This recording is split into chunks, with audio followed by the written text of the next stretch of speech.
From the BG Podcast Network studios, this is your Paulding County News Podcast, bringing our stories to life with news, events, and what we're talking about in Paulding County. Like, follow, and subscribe to hear the latest news from the Paulding County News Podcast wherever you get your podcasts. And here's what you're talking about. Welcome to your Paulding County News Podcast and happy Mother's Day. I'm Melissa Carter along with Doug Harding. Angela Woodall is running for Probate Judge and she joins us coming up. But first, let's take a look at our top stories.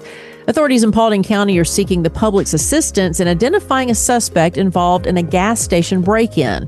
Surveillance footage from the Grand gas station on Bobo Road in Dallas captured the individual in action around 2 a.m. on May the 5th. While details on the stolen items remain undisclosed by the sheriff's office, detectives urge anyone with information to come forward and aid in the investigation. This from WSB.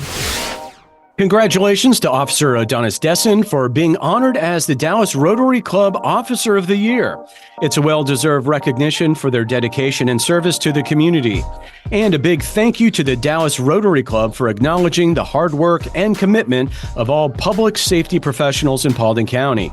Your support and recognition mean a lot to those who work tirelessly to keep our communities safe. This from the Hiram Police Department.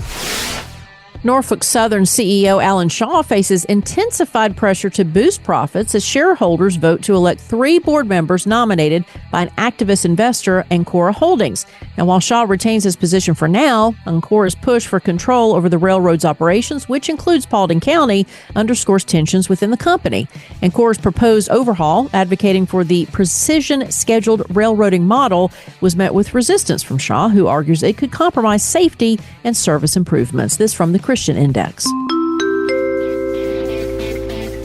Here's your weather. Partly cloudy for your Mother's Day. We'll have a high of 77 in Dallas, 78 in Hiram, lows in the mid-50s. Cloudy tomorrow with a high of 74 in Dallas and 75 in Hiram, lows in the upper 60s. Tuesday, more rain coming in, thunderstorms, and we'll have a high of 74. Learn how to succeed and win big in life, plus much, much more. Listen to the Red Hot Read podcast, wherever you get your podcasts. Life's a constant hustle, and at Credit Union of Georgia, our focus is crystal clear. It's all about you. Juggling a million things? We get it. That's why we're committed to providing the best service imaginable. We're not just your credit union, we're your financial allies. Knowledge is our power, from crafting basic budget plans to navigating the local home buying scene. Questions popping up? We've got you covered with fast, friendly answers. Because we want you to spend more time living your life. Imagine a financial institution that truly cares. That's Credit Union of Georgia inviting you to join us. If you live, work in Bartow, Cherokee, Cobb, Dawson, Paulding, Pickens, or Union County, we want you as a member of Credit Union of Georgia family. Because here, you're not just a member, you're part of a community that cares. Ready to experience banking that revolves around you? Call us at 678-486-1111 or visit cuofga.org. Credit Union of Georgia. Your financial journey, our priority. Are you looking for a part-time or a full-time job that allows you to work from home and a schedule that allows you to get your kids to the ball game, church activities, cheerleading, and all other places a busy family needs? The Paulding County News Podcast is looking for a people person, a local account executive who can help our podcast grow. You'll call on local and regional businesses selling the podcast, adding to our list of great sponsors. Earn extra money and meet new people all over the county. Call BG Ad Group today at 770-874-3200 and ask for Darren. We're back with more of your Paulding County News Podcast. From WSB's Facebook page, a wanted child predator is behind bars. Georgia deputies discovered a Glock 26 9mm handgun in Terrence Trower's possession at the time of his arrest. He faces a slew of serious charges, including enticing a child for indecent purposes, child molestation, and possession of a firearm by a person under 18, among others. Trower remains in custody without bond. Tina Nelson says, you know how to take care of him, and you never have to worry about him again, and it will save taxpayers money. Ken Honeyman says a 3-cent piece of lead would save taxpayers millions. Everybody, I think, has the same frame of mind in this. And Lewis Mack said, now convict him and leave him in prison. From the What's Happening in Paulding County Facebook page, I just wanted to give a shout out to PCFD and the EMTs who showed up the night before last. My son got up about 2:30 in the morning and his eyes started swelling shut and turning purple. When his face started turning red, I was worried and I wouldn't get to the ER in time, so I called them. They were there so quickly and were so kind to my boy. Once they checked his breathing and let me know he was okay, I felt embarrassed and guilty for taking their time from people who may be in actual emergencies. I just want to say thank you from the bottom of my heart to the gentleman who reassured me multiple times that it was okay that I called, and if anything changed on our drive, to call them back. And I love the feedback because it's everybody coming to her, giving her a little bit of confidence, because Kate Aston said, my husband is PCFD firefighter. That's what they are here for, and they don't think twice. Mark Gresham said, I'm a retired fire captain paramedic for 31 years, and that's how we roll. It's all about taking care of folks. Kara Moody said, EMT here, we would much rather come to your son awake with an emergency than not be awake and no pulse.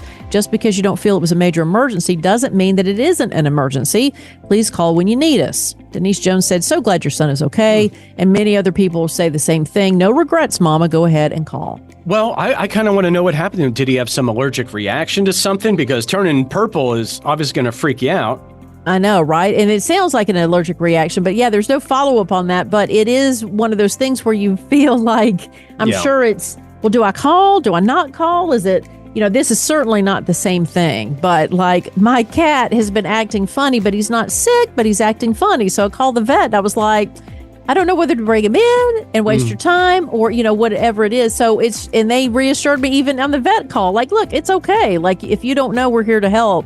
But I think it's funny how we get self-conscious about asking for help, right? And that's what they're there for, correct?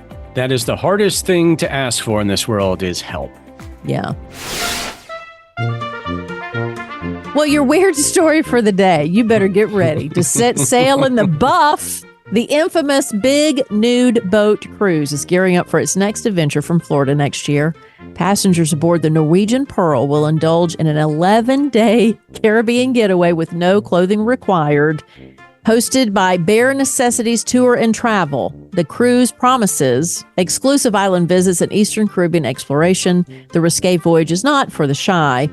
This is from USA Today, but Doug, I'm here to tell you, always be careful. Always be careful. It's not always what you ask for, right?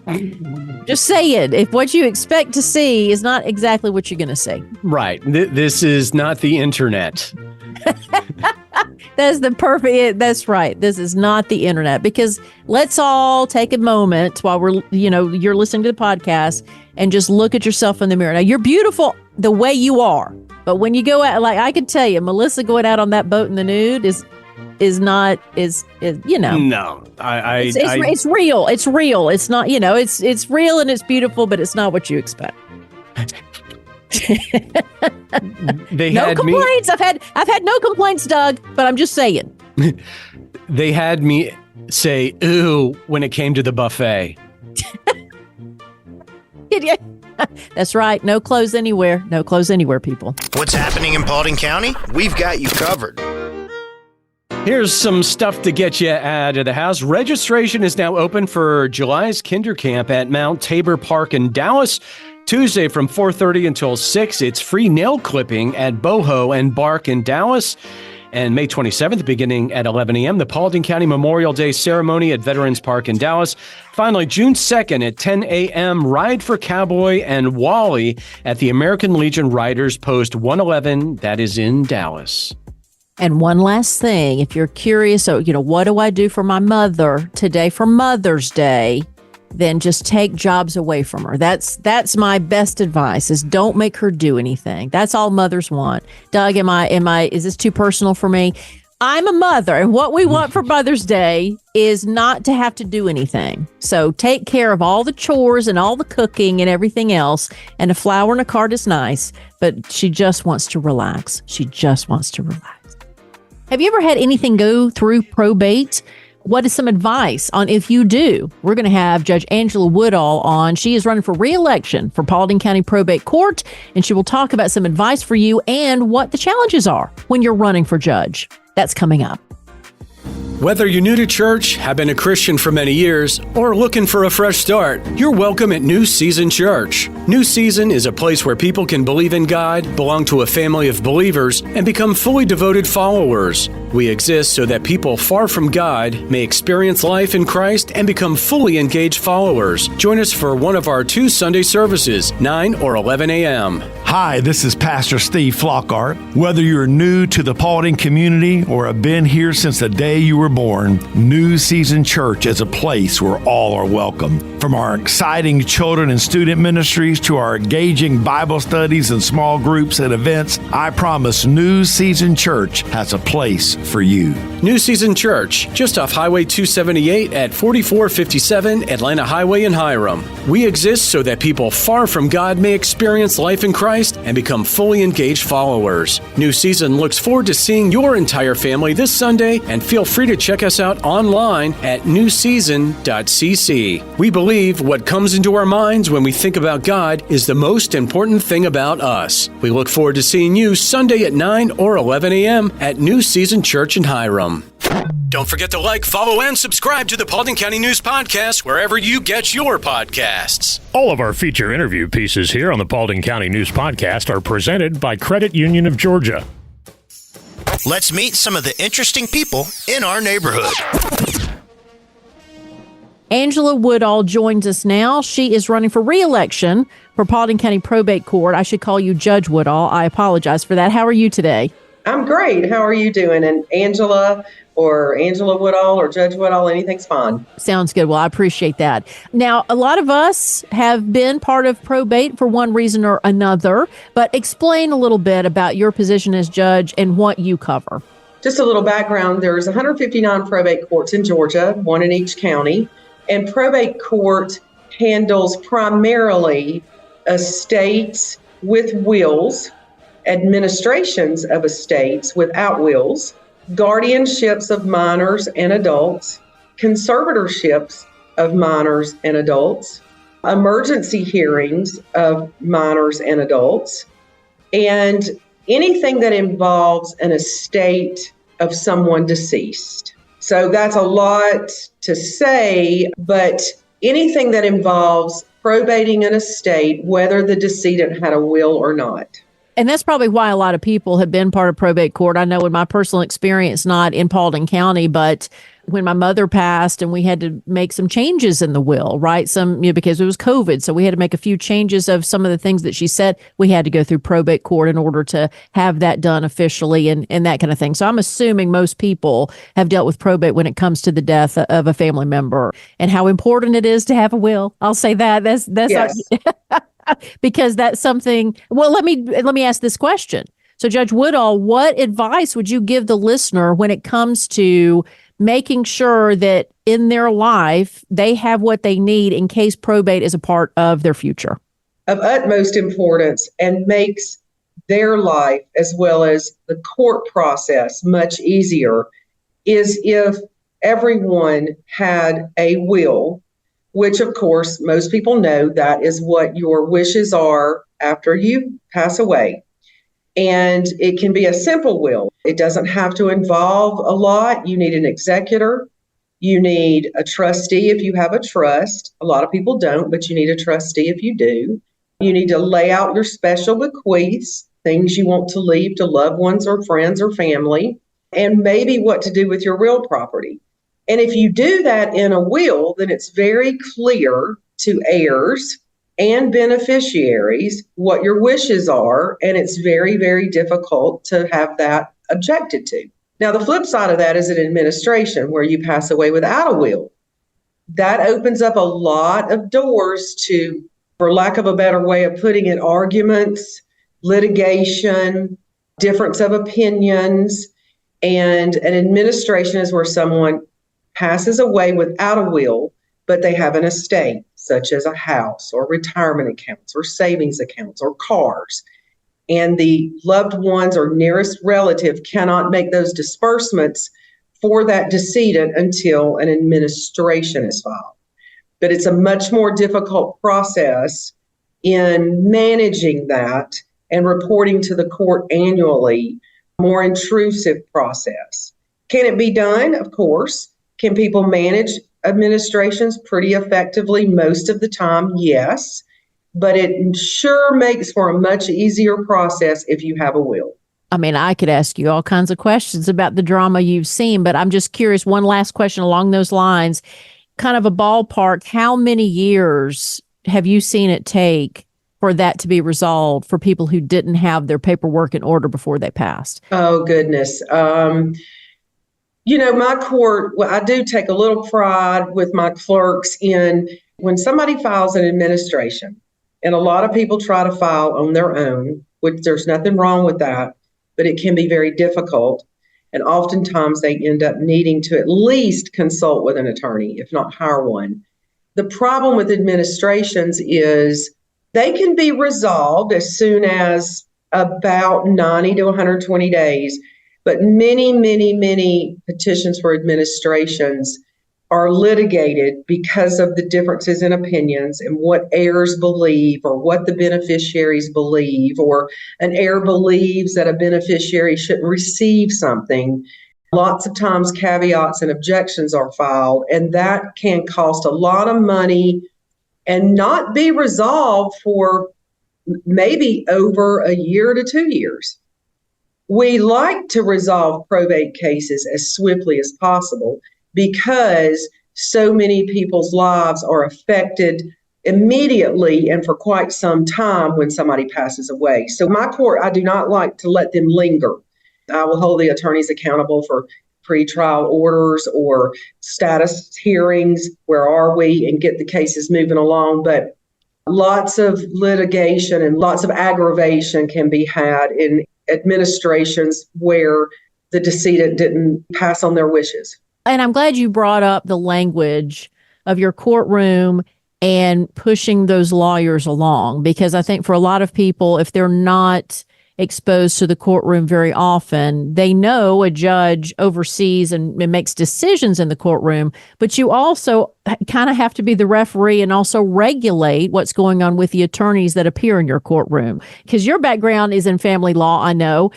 Talk a little bit about that part of your job and why people should vote for you. From practicing law for over 20 years and being a solo practitioner, you're always looking for efficiency and moving files along because you don't want to disappoint your clients. You don't want them to be upset with you. So you learn over time to manage files concisely and precisely and efficiently to get the best bang for their buck for your client. And the same thing kind of applies here in probate court is we have a system in place. Certainly there can be flaws in it where at least annually for post-judgment files, as well as monthly monitoring current files for progress. My clerks are responsible for keeping a monthly list of statuses of their files they're managing so we can make sure that a file is not getting lost in the cracks or an attorney has just let it lay and hasn't followed up with the court. We will notify attorneys. And let me say this, most of the attorneys that work, at least in my court, are extraordinary because probate is such a finite, refined, weird little niche in the law. You either know it or you don't. It's not something you can just dip your toe in every now and then because it's very statutorily driven. You've got to know the statutes. You've got to know the forms. You've got to know what they mean. You've got to know how to fill out things correctly. And 90% of the time, the attorneys that practice here are phenomenal. And they as well don't want their client's case to be delayed because everyone's suffering over the death of someone. The longer it's drug out, the worse it is for them. And so we all kind of take on that same aspect of wanting to move it along. But we nudge them along when we have to. We'll email them or write them a letter and say, hey, the judge needs a status in this. Or we'll have a status hearing and say, okay, counsel, let's talk about where we are and why it's not moving forward. I think we have a pretty good management on those files. And the last thing that we want is somebody to call in and say, hey, nobody's called me, or I don't know what's going on with my file, or it's been 2 or 3 months since I've heard anything. That should rarely happen because I think we have a pretty good management of the files in place. Well, being a judge, it's very time consuming. So my last question, Judge Woodall, is What does it take when it comes to an election as a judge? How much effort are you able to do? And is there a different type of way to handle an election and to promote yourself because you're in such an esteemed position?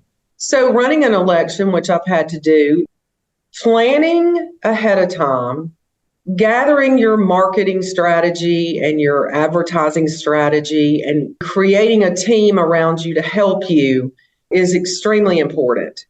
Whether it's a small county election, I've said this when I first ran for election, whether it's a small county election, a state level election, a district election, a national election, I don't know how anybody does anything bigger than a county election because it took everything out of me possible to, well, number one, I campaigned during COVID. Oh, right. So that was a whole, waving from curbs, giving out information from far away, walking past businesses and talking to people from windows. Be that as it may, COVID or not COVID, can be a very expensive process. It can be a very daunting process. But if you want to run for election, you need to start organizing yourself, if you can, at least a year ahead of time, so you have the best resources around you to do that. The primary is May 21st. We encourage everybody to get out there and vote. We appreciate your time, Judge Woodall, for being with us, and good luck this spring. Yes, thank you so much. And everyone, please go vote. I appreciate it very much. Thank you for having me. A new, exciting podcast about dads for dads. Legacy Makers, a conversation for dads. Download now wherever you get your podcasts. We're back with more of your Paulding County News Podcast. All right, your quick look at sports here from the Paulding Sports Chronicle. The 2024 Gordon State College Softball Pitcher of the Year is Caitlin Munoz, a graduate of South Paulding High School. That's a pretty big award, so good for her. Good for Caitlin. Yeah, congratulations. There's our sports right there. There's a lot more sports going on. We'll fill you in on that the next podcast, I promise. And finally, Doug, this is a bizarrely tragic story I'm about to tell you. Okay. All right. This happened at Ohio State University at the graduation ceremony where a mother from Georgia, Larissa Brady, tragically lost her life. The 53-year-old fell nearly 136 feet from the stadium stands. This is according to Ohio State Police. While attending to support her daughter's milestone, the incident cast a somber shadow, of course, over what would have been a day of celebration. Now, university spokesperson Ben Johnson stated that the fall is believed to be accidental with no suspicion of foul play. Despite this tragedy, the commencement continued as planned with Brady's daughter among the graduates. She went ahead and walked, but her mother died at the stadium for her graduation. This is from Hoodline. I just can't imagine. But it's poor I wonder Larissa. if they told her daughter that this happened. Did she not know before she walked? I don't know. That's a good question, right? If she was among the graduates, then it must have happened while she was participating. And I guess if she was in the stadium, it would have been. I just can't. Mm-hmm. I just can't. But, prayers to that family. Thanks for listening to today's Paulding County News Podcast. Follow and subscribe to hear the latest news from the Paulding County News Podcast wherever you get your podcasts. For you, about you, and from you. Get involved in the conversation at 404-997-8655 or info@bgadgroup.com. Did you know over 50% of Americans listen to podcasts weekly? Make sure you join us for our next episode and be sure to share this podcast on social media with your friends and family. Add us to your Alexa Flash Briefing or your Google Home Briefing, and be sure to like, follow, and subscribe wherever you get your podcasts. This podcast is a production of BG Ad Group. All rights reserved. This podcast aggregate content from other sources for informational purposes and is in no way trying to infringe on the copyrights or businesses of any other entities. All content posted up on the site is used under the Fair Use Copyright Law 107. All audio, media, and articles are copyrighted to the original owners. All audio on this podcast are embedded from YouTube.com and are owned by their respective copyright owners. No audio information are copyrighted or stored on our servers. The court ruled that linking or embedding copyrighted videos is not copyright infringement, even if the source video was uploaded without permission. However, However, we will gladly remove any audio clip upon valid request from respective copyright owners. Any owners also have the option to disable embedding his YouTube videos on other websites. News and press articles are owned by the respective copyright owners. Where possible, the appropriate accreditation or source of the article is given on the same page. The audio-video files on this site are for listening purposes only. Downloading of these files to one's computer is strictly prohibited. They are owned by the respective copyright owners. If it is in the organization's belief that the usage or specific content used on our site containing copyrighted knowledge conflicts with authorized use and/or does not comply with fair use as described in the context, contact us through our contact page and we will remove the offending content immediately. Thanks for listening to the Paulding County News Podcast.